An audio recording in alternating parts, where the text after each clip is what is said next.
machinery.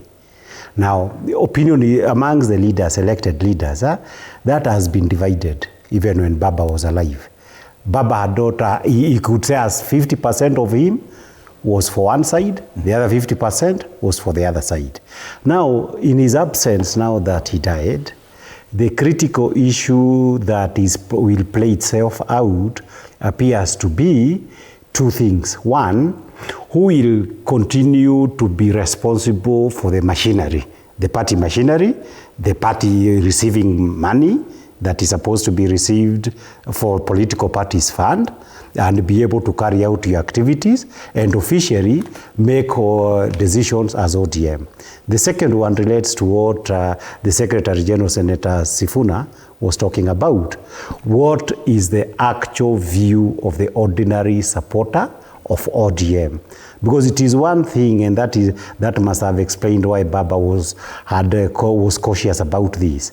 I think there was a feeling, and I have perceived it with the very many forums where I am with people from across the country, that very many young people do not see President Ruto and his party as holding a good future for them. But the leaders, because they are immediate benefits, to say, uko kwa serikali. Because even all this idea of you are in government or you are out of government, actually for ordinary Kenyan, no ordinary Kenyan is in or outside government. Government does the same thing. It taxes everybody. There are no shops for supporters of Kenya Kwanza or supporters of the opposition. Mm-hmm. The shops are the same. But at the leadership levels, it might explain. Probably you go to Harambee House to receive some allowances. So there might actually be benefits.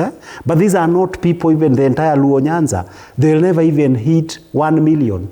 Even if they all say we are in government, people who would be receiving some stipends to signify that they're in government will never reach 1,000. So the rest of the people will have to be, what is it that is good for yourself? And therefore, when you understand it that way, then you understand that now the critical issue would be, is like where the father in a homestead is dead. The mother, there is a stepfather. Some children say, we want to go with the stepfather, and some of the sons are saying, we want to remain in our homestead and build the homestead. Now, the group that wants to go with their stepfather, who wants to go under the guardianship of William Ruto, and have already declared him their candidate, unfortunately, might be the people who might take the institutional reins of ODM.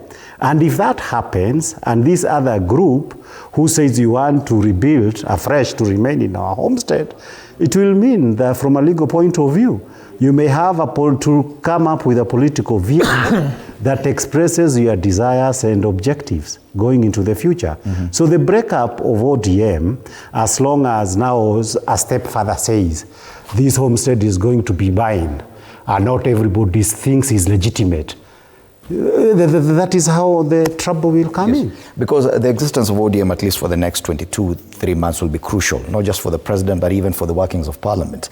If we go with that analogy that, yes, there will be a split, those who are willing to go with William Ruto, those who are not so sure, do you expect that now even the way ODM has been working in parliament, fully